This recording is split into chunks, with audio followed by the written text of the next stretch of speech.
Okay, chapter 6. First, the recap of chapter 5. In chapter 5, we learned a little bit more about about what life was like for this family in East Berlin. Goethe, she does all the shopping, and she shows that there's not a lot of food available in the stores. And the wall has been built up into an entire system. And so we learn more about how the wall looks and what it's made of and how it's guarded. And we know that it's not just a fence anymore. We visualize the death strip, which is a part of the wall that is like smooth dirt and that's heavily guarded. And we try to picture that in our mind based on the narrator's description of it. And we know that that's a part of the wall that nobody wants to be caught in. That wouldn't be a good place to be. And Goethe tells her mom about seeing Dominic across the wall. She finally gets the courage to tell her, and mom's reaction was that she was quite upset. And so in the next chapter, we're going to find out a little bit more about why mom reacted that way.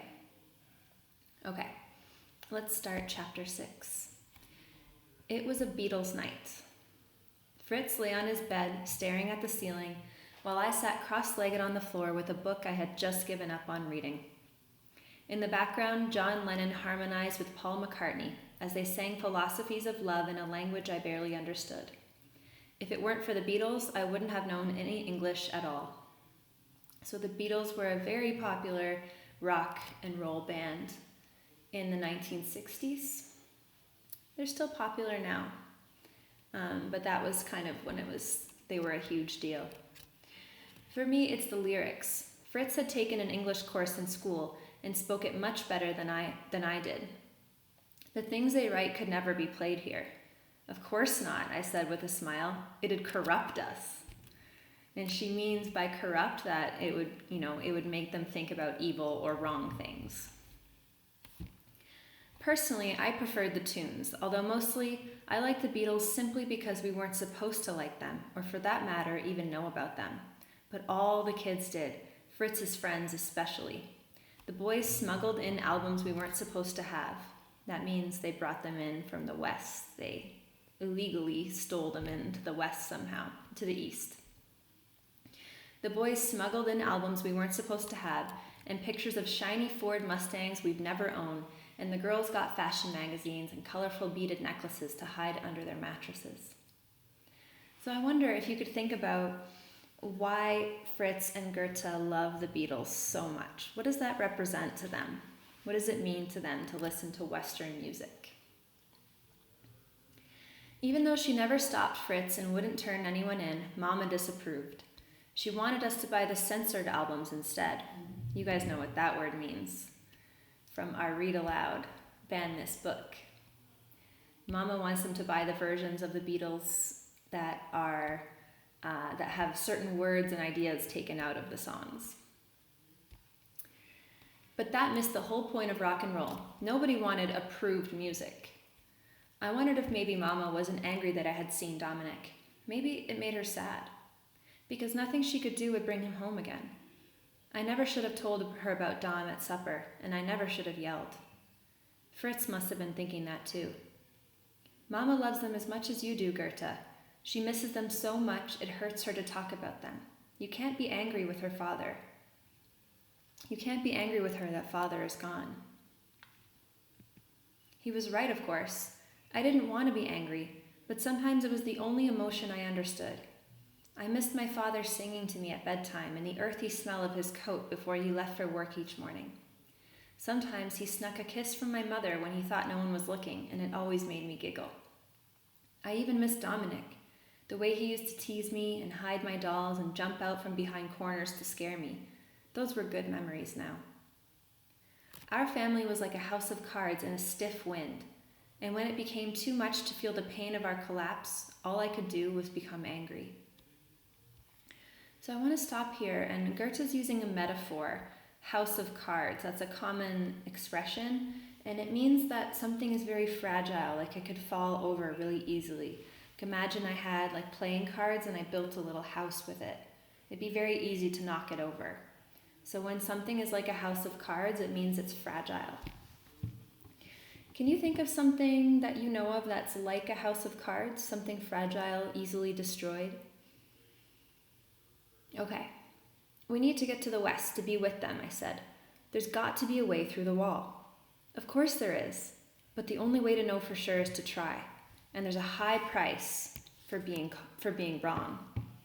Are you so certain there's a way through that you'd risk dying for it? I wanted to say yes. More than anything, I wanted to be the kind of person who dared to say yes. Papa would take the risk, maybe Fritz too, but I wasn't sure about myself. If I knew we'd make it, then yeah, I'd try to cross. Then I added, but that's all the bravery inside me. That's not how bravery works, Fritz said. Courage isn't knowing you can do something. It's only being willing to try.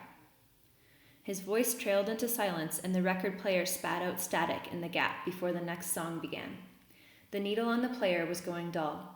It would be a long time before Fritz lucked into finding another one. Shortages. Always shortages. Once the music began again, Fritz rolled over to face me and rested his chin on his hands. I gotta tell you something, he said. I wasn't going to, but if you really believe there's a way through the wall, you ought to hear this. I leaned forward, certain this is the secret he had kept from Mama at supper time. Do you know Peter Warner, Anna's older brother?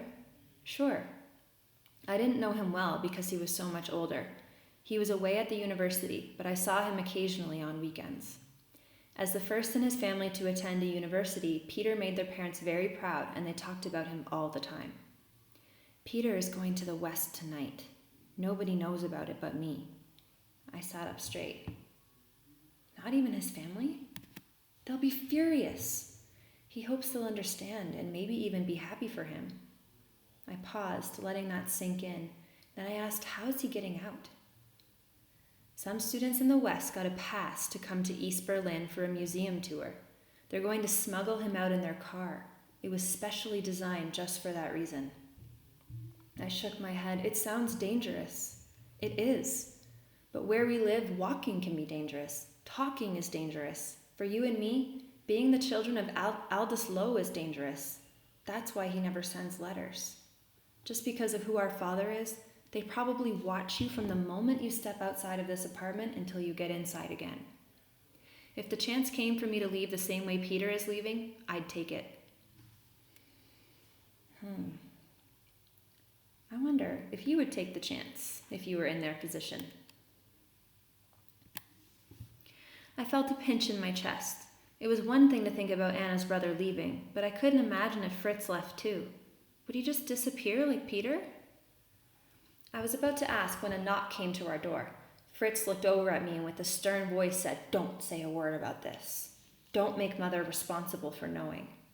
When I agreed, he got up and opened the door. Okay, class, take a second to remember this secret that Fritz told Goethe. And I want you to think about why would they not want to tell their mother the secret? Mama pushed past him and turned down the volume on the record player. "They'll hear you on the streets." "Not with the windows closed," Fritz said irritably.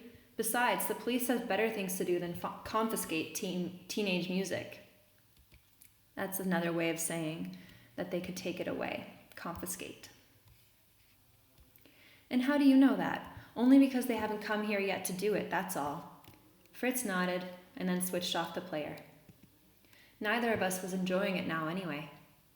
"Off to bed, Goethe," Mom told me. "You too, Fritz." I got up off the floor and gave Fritz a long look before leaving. Mama stopped me in the doorway and put her hands on my shoulders. "I'm sorry I became upset before," she said. "I was only worried that you might have been caught by one of the border guards. Can you understand that?" Yes, that I understood. "I'm glad you saw Dominic," she said. "I wish I could have seen him too." "He looked good," I said. "He's as tall as Fritz is now, and he looked healthy." "Did he seem happy?" she asked.